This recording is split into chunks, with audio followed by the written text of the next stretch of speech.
This is the story of how a babysitter became a multi-million dollar car maker.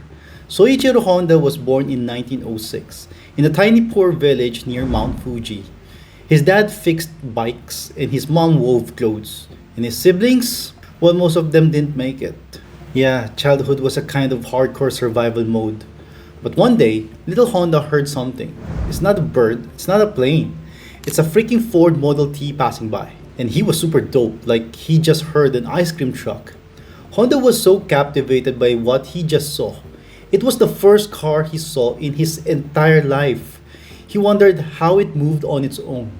Out of curiosity, he chased it down the road as hard as he could. That experience became his inspiration throughout this story. At 15, he dropped out of school and applied for a job in Art Shokai, a popular car repair shop in Tokyo. But instead of giving him tools, the owner gave him diapers and a baby. He became a babysitter instead.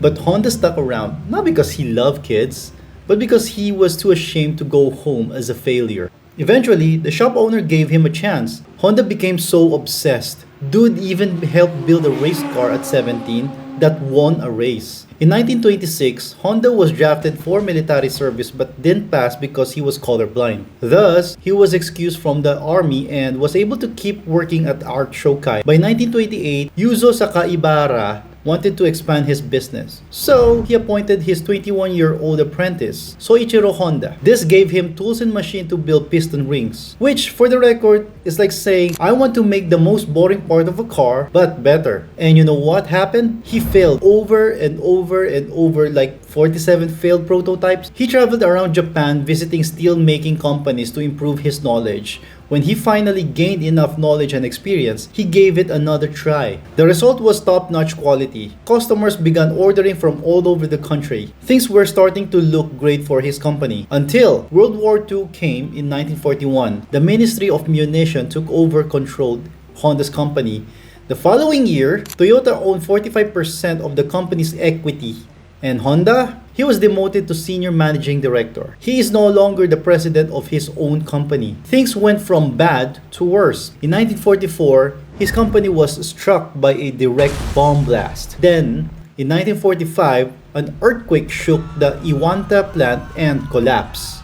After the war in 1945, Japan was in wreck. No gas, no food, no home. Honda? He found a war generator and strapped it into a bicycle. That would become his new passion project. In 1948, Honda Motor Company goes full throttle. A year later, he introduced his first motorcycle. He called it Model D. But this was too heavy, so only few customers bought it. Then came the Super Cub, a small, lightweight bike with a cute name.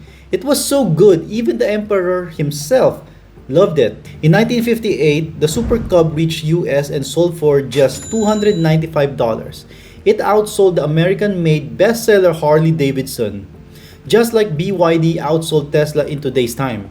Honda also expanded his motorcycle brand into racing world, giving Honda the well-deserved attention and reputation. By 1960, Honda is dominating the motorcycle industry in the world. They made a total of 10 million motorcycles in 1968. But he wasn't done yet. He had bigger dream. A dream he since had when he was 8 years old. To make cars. Around this time, Nissan and Toyota were already competing head to head. So, the Japanese official tried to convince Honda not to enter the automotive industry. But he didn't listen. His first car? The T360 mini truck. Nobody cared. It was a flop. Second car? The S500 two-door roadsters. Still, not a hit. Only 1,300 cars were ever made. Then came the Honda Civic and Honda Accord. Boom! Instant classic.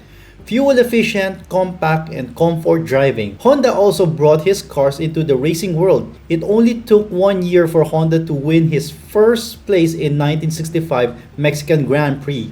However, in terms of sales, Honda was not selling enough cars in the market. So, Honda focused their attention to build the Honda Civic, one of the most successful cars ever built. It became the most popular car in the world. Don't believe me? Just go watch Fast and Furious movie. But the real game changer was actually the Honda Accord. This new model has the same fuel efficient like Civic, but the interior was spacious. Because of this, Honda Accord became one of the best-selling sedans in history. During the 90s, Honda Motor Company was the third largest car manufacturer on the planet. Soichiro Honda retired in 1973 and later died on August 5, 1991. Honda has now expanded into multiple industries, including jets, boat engines, power equipment, and robots.